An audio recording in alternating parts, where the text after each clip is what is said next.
Subscribe करिए हमारे channel target UP TET CTET को और बेल आइकन को दबाइए। हेलो फ्रेंड्स, मैं रेनू स्वागत करती हूँ आप सभी भावी अध्यापकों एवं अध्यापिकाओं का आपके अपने channel target UP TET CTET. दोस्तों, आज की इस वीडियो में हम आपके डीएलएड सेकेंड सेमेस्टर के हिंदी विषय के मोस्ट इम्पोर्टेंट बहुविकल्पी क्वेश्चंस को हल करने वाले हैं। इससे पहले हमने क्वेश्चन नंबर 80 तक कंप्लीट कर दिया है आपके पार्ट 1 में। आज हम 81 से देखेंगे पार्ट 2 को। चलिए स्टार्ट करते हैं। अगर आपने पार्ट 1 अभी तक नहीं देखा है तो पार्ट 1 की लिंक आपको डिस्क्रिप्शन बॉक्स कमेंट बॉक्स में मिल जाएगी, आप जाके देख सकते हैं। सारे विषयों के पवन सीरीज आनंद सीरीज की वीडियोस आपको मिल जाएंगी, क्योंकि दोनों ही सीरीज हमने सारे विषयों की सॉल्व करा दी है आप लोगों को। तो क्वेश्चन नंबर 81 से देखते हैं। राम ने बाण से रावण को मारा। राम ने रावण को बाण से मारा, बात एक ही है।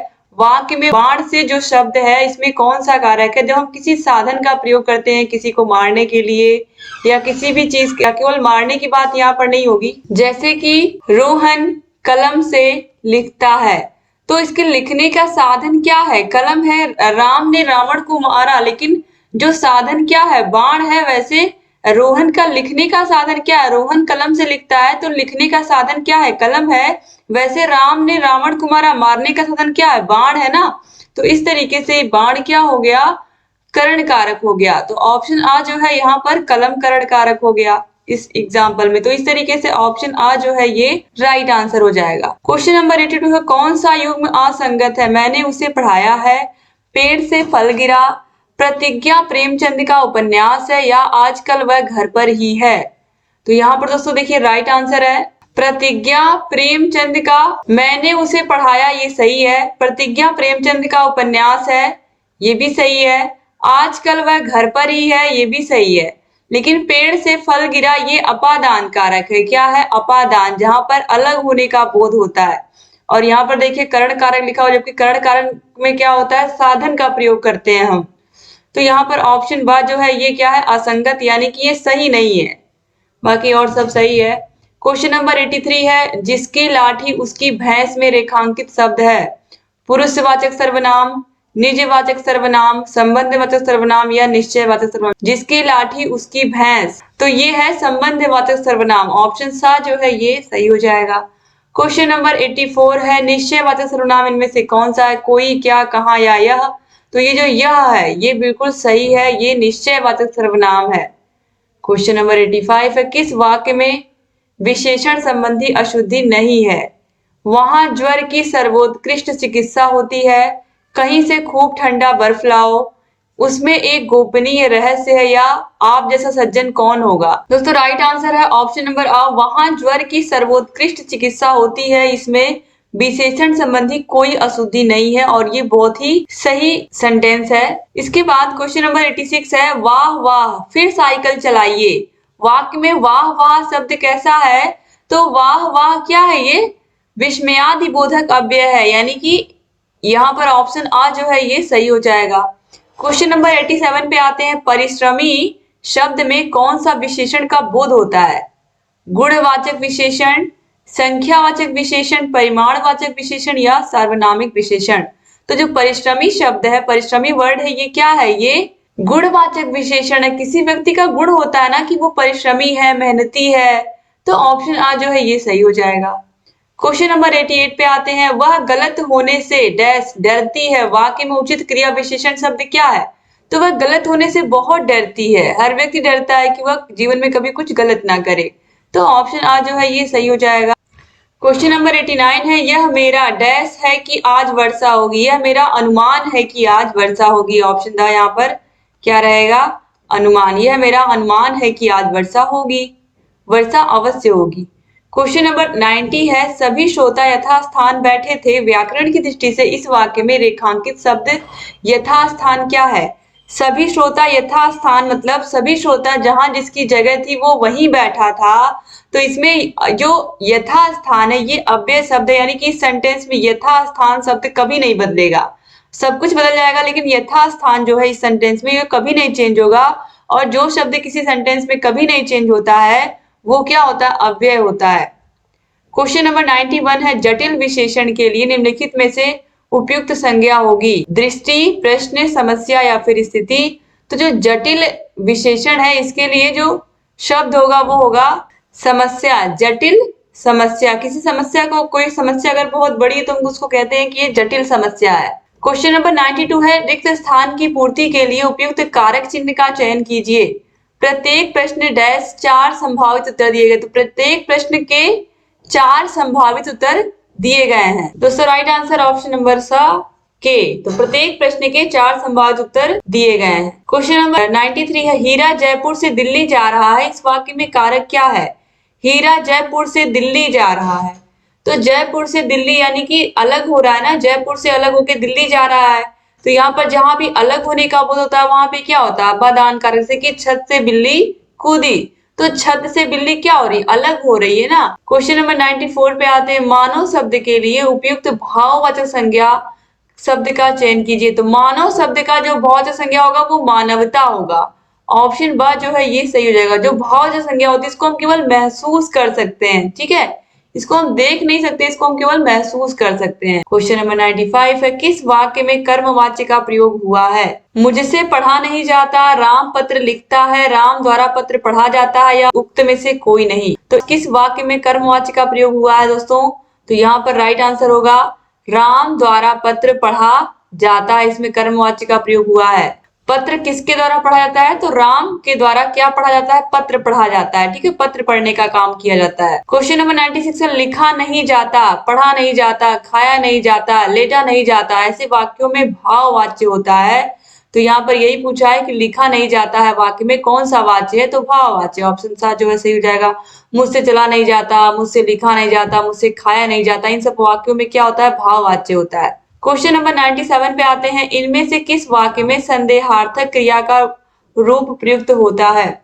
सदा सत्य बोलो, वह जाना चाहता है, तुम नहीं लिखोगे, तुमने अखबार पढ़ा होगा। इनमें से किस वाक्य में संदेहार्थक क्रिया का रूप प्रयुक्त हुआ है? तुमने अखबार पढ़ा होगा, ये जो वाक्य है इसमें संदेह झलक रहा है कि तुमने अखबार पढ़ा होगा। हो सकता है पढ़ा होगा, हो सकता है नहीं भी पढ़ा होगा। तो ऑप्शन द जो है ये सही हो जाएगा। क्वेश्चन नंबर 98 है, अनुकरणात्मक क्रिया इसमें से कौन सी नहीं है? झुठलाना, फड़फड़ाना, हिनहिनाना या मिमियाना। तो जो झुठलाना है ये अनुकरणात्मक क्रिया नहीं है। बाकी जो पंछी है वो क्या करते हैं? फड़फड़ाते हैं, पशु पक्षी हिनहिनाते हैं, मिमियाते हैं, ठीक है, या मिमियाना, इस तरीके की चीजें करते हैं। तो इनके बच्चे क्या करते हैं? अनुसरण करते हैं। क्वेश्चन नंबर 99 है, भूतकाल के कितने भेद होते हैं दोस्तों? तो भूतकाल जो होता है उसके 6 भेद होते हैं। तो ऑप्शन ब जो है सही हो जाएगा। क्वेश्चन नंबर 100 है, श्याम ने गाना गाया होगा वाक्य में प्रयुक्त है आसन्न भूत, पूर्ण भूत, संदिग्ध भूत या अपूर्ण भूत। तो श्याम ने गाना गाया होगा, नहीं गाया होगा, कुछ क्लियर नहीं है, तो ये क्या है? संदिग्ध भूत है। हो सकता है गाया भी हो सकता है नहीं भी गाया हो, तो ऑप्शन सा जो है संदिग्ध भूत ये सही हो जाएगा। क्वेश्चन नंबर 101 पे आते हैं दोस्तों, क्रिया के अंत में विशेषता प्रकट करने वाले अव्यय को क्या कहते हैं? क्रिया के अर्थ में विशेषता प्रकट करने वाले अव्यय को हम क्या कहते हैं? संबंध बोधक, समुच्चय बोधक, विस्मयादि बोधक या क्रिया विशेषण। दोस्तों क्रिया के अर्थ में विशेषता प्रकट करने वाले अव्यय को हम क्रिया विशेषण कहते हैं, या फिर क्रिया की विशेषता बताने वाले शब्दों को हम क्रिया विशेषण कहते हैं। क्वेश्चन नंबर 102 है, कालवाचक क्रिया विशेषण है अब, जहां, पर्याप्त या फिर आगे। दोस्तों राइट आंसर हो जाएगा ऑप्शन नंबर अब। अब कालवाचक क्रिया विशेषण है। क्वेश्चन नंबर 103 है, वह किधर गया वाक्य में किधर शब्द है? गुणवाचक विशेषण, स्थानवाचक विशेषण, प्रश्नवाचक विशेषण या उपयुक्त में से कोई नहीं। दोस्तों वह किधर गया यानी कि कहीं ना कहीं वो किसी स्थान पर ही तो गया होगा, तो ये स्थानवाचक विशेषण है। ऑप्शन ब जो है सही हो जाएगा।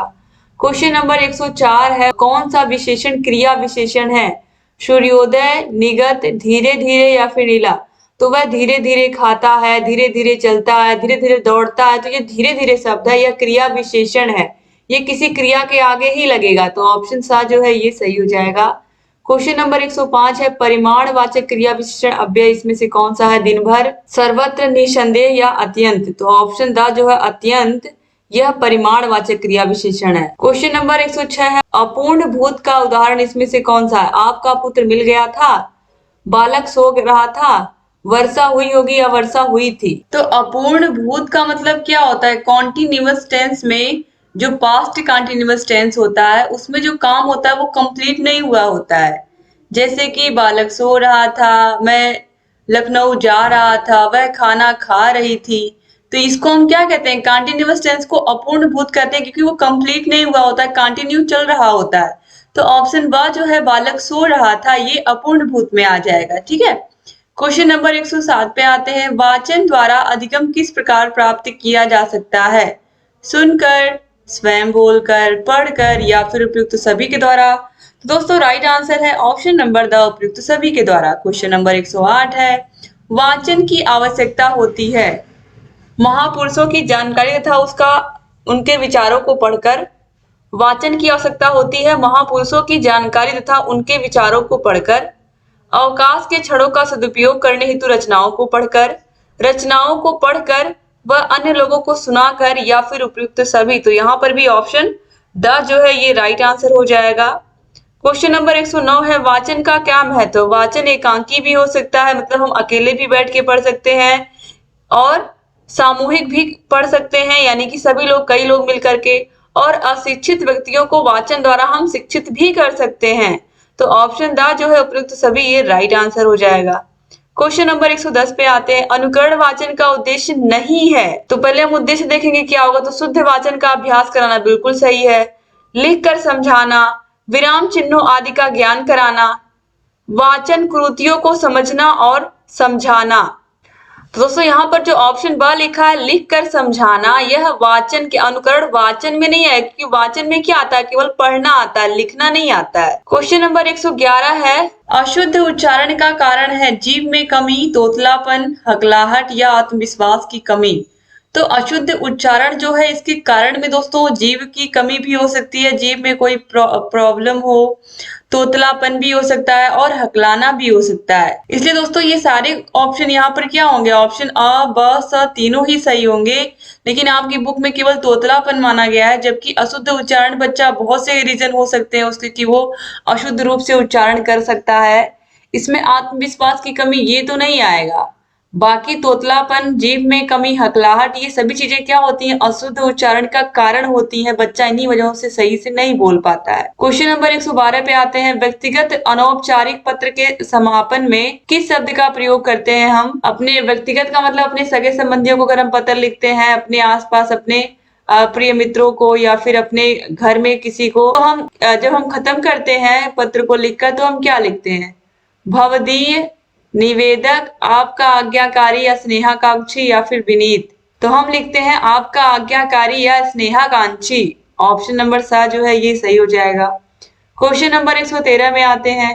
किसी कार्यालयीय पत्र को प्रारंभ करते समय किस आदर सूचक शब्द का प्रयोग हम करते हैं? जब कोई कार्यालय संबंधी पत्र हम लिखते हैं तो हम किस आदर सूचक शब्द का प्रयोग करते हैं? प्रिय महोदय या महोदया, पूजनीय, मित्रवर या फिर मान्य महोदय। तो हम मान्य महोदय शब्द का प्रयोग करते हैं। ऑप्शन द जो है ये सही हो जाएगा। क्वेश्चन नंबर 114 है। निम्न विकल्पों में से सकर्मक क्रिया का चयन कीजिए। लेटना, छूटना, पिघलना या तड़पाना। तो राइट आंसर है तड़पाना। ये क्या है? सकर्मक क्रिया है। क्वेश्चन नंबर 115 है। हरि राम को पीट रहा है, इसमें रेखांकित शब्द में कारक है। हरि राम को पीट रहा है, कर्ता ने कर्म को, तो जो कर्म है उसमें को आता है, यानी कि यहाँ पर ऑप्शन ब जो है कर्म कारक, ये सही हो जाएगा। इसके बाद क्वेश्चन नंबर 116 है। वह कौन सा शब्द है जो प्रायः बहुवचन में प्रयुक्त होता है? देव, छात्र, नक्षत्र या फिर प्राण। तो आप सभी को पता है कि राइट आंसर क्या है? प्राण, पखेरु, उड़ गए। क्वेश्चन नंबर 117 है। पूजा को नौकरी नहीं करनी है, इसके रेखांकित अंश में है कर्म कारक, कर्ता कारक, कर्म और कर्ता या संप्रदान कारक। दोस्तों राइट आंसर है ऑप्शन नंबर अ, कर्म कारक, क्योंकि जो को है ये क्या है? कर्म कारक का चिन्ह है। क्वेश्चन नंबर 118 है। किस वाक्य में परिमाण वाचक विशेषण है? खेल का मैदान लंबा है, पंकज अच्छा नायक है, मैं सफेद कमीज नहीं पहनता या इस बार बारिश में बहुत ओले गिरे। राइट आंसर है ऑप्शन नंबर द, इस बार बारिश में बहुत ओले गिरे। ये क्या है? परिमाणवाचक विशेषण है। क्वेश्चन नंबर 119 है। निम्नलिखित में से किस शब्द का एक पर्याय पुल्लिंग है? गाय, ग्रंथ, शेर या फिर अर्क। दोस्तों राइट आंसर है ग्रंथ।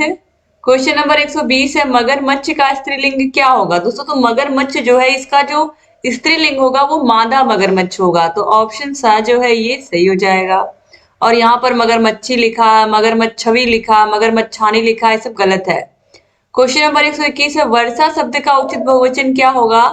तो जो वर्षा शब्द है इसका यहाँ पर आप देखिए दिया है वर्षाएं, वर्षाओं, वर्षा, वर्षागर। तो जो वर्षा है इसका जो बहुवचन होगा वो भी क्या होगा? वर्षा ही होगा। तो ऑप्शन सा जो है ये सही हो जाएगा। क्वेश्चन नंबर 122 है, ये आम उसके लिए है, इस वाक्य में रेखांकित अंश है अन्य पुरुष एक वचन संप्रदान, मध्यम पुरुष बहुवचन संप्रदान, उत्तम पुरुष एक वचन अपादान या मध्यम पुरुष एक वचन संप्रदान। तो ये आम उसके लिए है, किसी तीसरे व्यक्ति या अन्य व्यक्ति की बात की जा रही है। तो यहाँ पर जो ऑप्शन आ जो है अन्य पुरुष एक वचन, उसके लिए इसका मतलब पता चल रहा है किसी एक व्यक्ति के लिए, तो एक वचन का प्रयोग हुआ। और संप्रदान का मतलब उसको हमें देना है, इसको दान करना है, तो इसीलिए ऑप्शन आ जो है ये सही हो जाएगा। क्वेश्चन नंबर 123 है, उत्तम बहुवचन संबंध कारक है। उत्तम बहुवचन संबंध कारक इसमें से कौन सा है?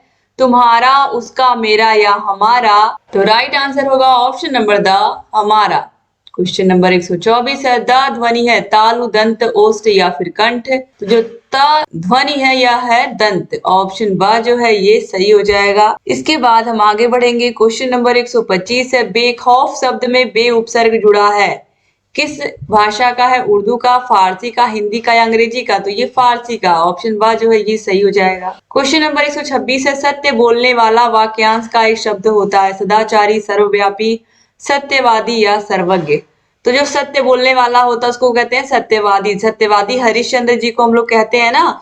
तो ऑप्शन सा जो है ये सही हो जाएगा। क्वेश्चन नंबर 127 है, मधुरता शब्द में प्रत्यय है, तो मधुर से बना है मधुरता, तो मधुर में जुड़ गया है ता प्रत्यय। तो ऑप्शन दा जो है ये सही हो जाएगा। 2016 में ये सारे क्वेश्चन पूछे हुए हैं, एक लाइन से आप देख सकते हो। क्वेश्चन नंबर 128 पे आते हैं, इनमें से कौन सी ध्वनि अंतस्थ नहीं है? तो अंतस्थ वर्ण कौन से है? या, रा, ला, वा। तो या, रा, ला और वा है। तो यहाँ पर देखिए बा दिया है, तो ऑप्शन बा जो है ये क्या हो जाएगा? सही हो जाएगा। क्वेश्चन नंबर 129 है, बच्चों को कहानी सुनाते समय बीच बीच में उनकी कल्पनाशीलता को जागृत करने रहने के लिए क्या करेंगे? उनसे हम क्या करेंगे? किस प्रकार के प्रश्न पूछेंगे? यहाँ पर पूछा है, तो इस बात का हमें ख्याल रखना कि बच्चों से हम विकासात्मक प्रश्नों को पूछे जिससे बच्चों का और विकास हो सके। तो ऑप्शन बा जो है वो यहाँ पर सही हो जाएगा और ये भी क्वेश्चन पूछा हुआ है। क्वेश्चन नंबर 130 है, जो बहुत बोलता है उसके लिए हम किस शब्द का प्रयोग करते हैं? तो उसके लिए हम प्रयोग करते हैं वाचाल शब्द। ऑप्शन सा जो है ये सही हो जाएगा। क्वेश्चन नंबर 131 है, जागृत शब्द का विलोम है, जागृत मतलब जागना और सुषुप्त मतलब सोना। तो ऑप्शन बा जो है ये सही हो जाएगा। जैसे कि जागृत ज्वालामुखी और सुषुप्त ज्वालामुखी आप लोगों ने पढ़ा है ज्योग्राफी में। क्वेश्चन नंबर 132 है, सजग शब्द का पर्याय नहीं है, चौकस, सचेत, पहरेदार या फिर सावधान? तो यहाँ पर दोस्तों राइट आंसर हो जाएगा ऑप्शन नंबर सा, पहरेदार। पहरेदार जो है ये सजग शब्द का सही पर्यायवाची नहीं है। क्वेश्चन नंबर 133 है, महाकवि शब्द में प्रयुक्त समास है, कर्मधारय समास, अव्ययी भाव समास, तत्पुरुष समास या बहुब्रीहि समास? महाकवि जो है इसमें कर्मधारय समास है दोस्तों। तो ऑप्शन आ जो है ये सही हो जाएगा। क्वेश्चन नंबर 134 है, रानी केतकी की कहानी के रचयिता कौन है? तो रानी केतकी की कहानी के रचयिता है इंसा अल्लाह खां। ऑप्शन सा जो है ये सही हो जाएगा। 2017 में ये क्वेश्चन पूछा हुआ है।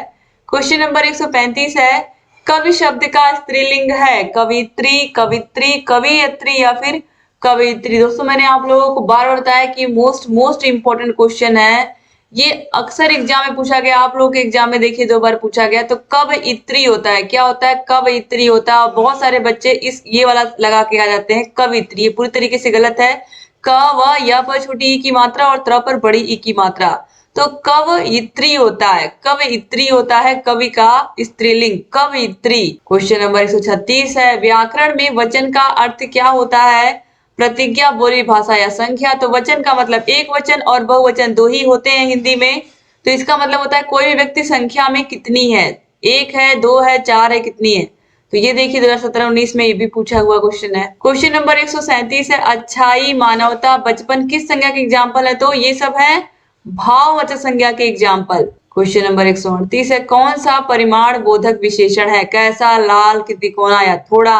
तो थोड़ा क्या है, ये परिमाण बोधक विशेषण है, कोई वस्तु थोड़ी है कि ज्यादा है। क्वेश्चन नंबर 139 है, प्रत्यक्ष शब्द में प्रत्यय कौन सा लगा हुआ है, प्रति, प्रत्यय, प्र या फिर प्रत।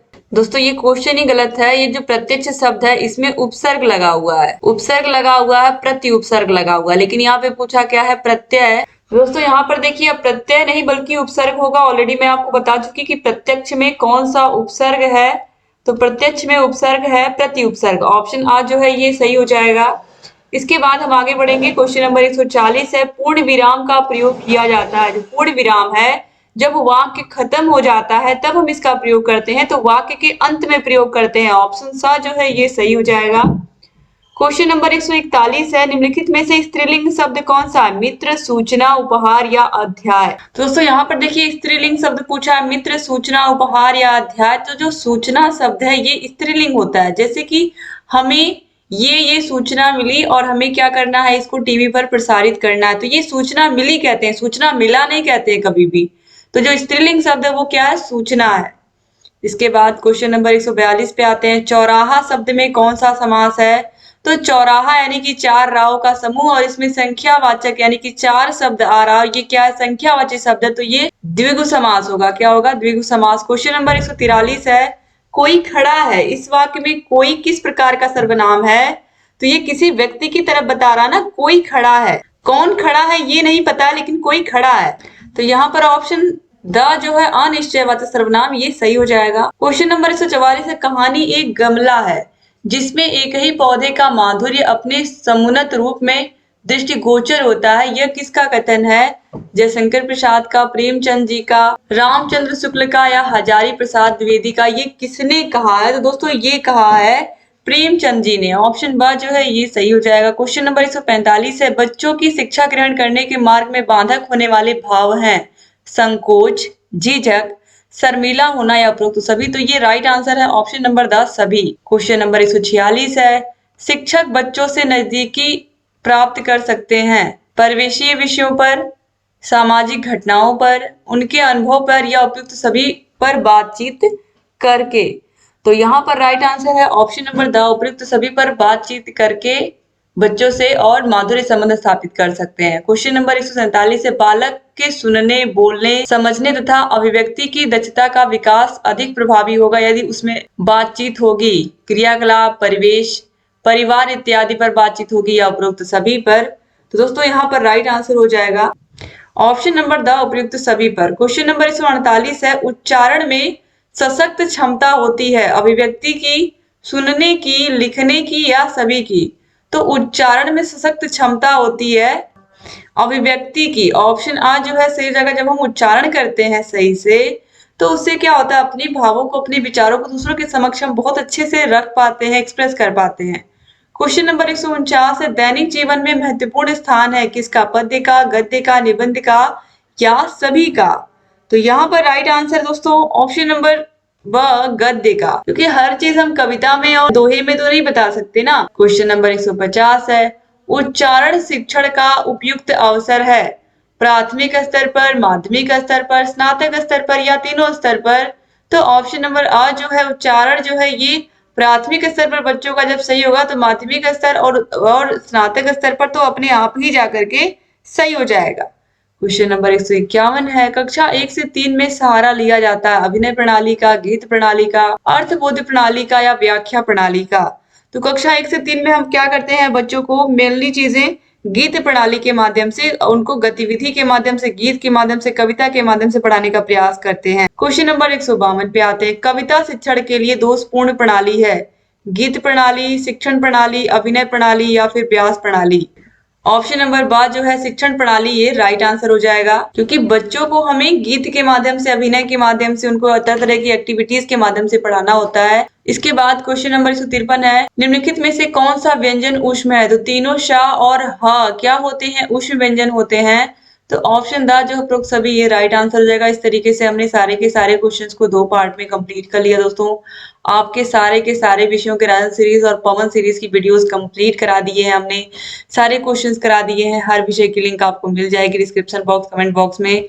और अगर अभी तक आपने चैनल को सब्सक्राइब नहीं किया तो प्लीज तुरंत सब्सक्राइब भी कर दीजिए और बगल में घंटी का निशान होगा उसको भी प्रेस करना मत भूलिएगा, ताकि जो भी नई वीडियोस हम बनाते हैं उसका नोटिफिकेशन आपके पास समय से पहुंचे और आप हमारे सारे वीडियोस को ऐसे ही देखते रहें। वीडियो को शेयर करना मत भूलिएगा और हर विषय की मास्टर क्लास आप लोग जरूर देखिएगा। अगर मास्टर क्लास आप देखोगे तो आप सारे के सारे विषयों को बहुत ही कम समय में अच्छे से आप रिवाइज कर लोगे। हर विषय के प्रीवियस ईयर क्वेश्चन पेपर भी आप सॉल्व कर लीजिए, क्योंकि हर विषय का प्रीवियस ईयर क्वेश्चन पेपर भी हमने सॉल्व करा दिया है। तो वीडियोस को आप पूरा देखिए दोस्तों, और जहाँ कहीं कोई भी डाउट है आप हमसे पूछ सकते हैं। आपके लिए रेगुलर वीडियोस हम लेकर के आ रहे हैं और आगे भी आते रहेंगे, ताकि जो आपकी तैयारी है वो बेहतर से बेहतर हो पाए और आप सारे विषयों को अच्छे से पढ़ पाए। जय हिंद दोस्तों।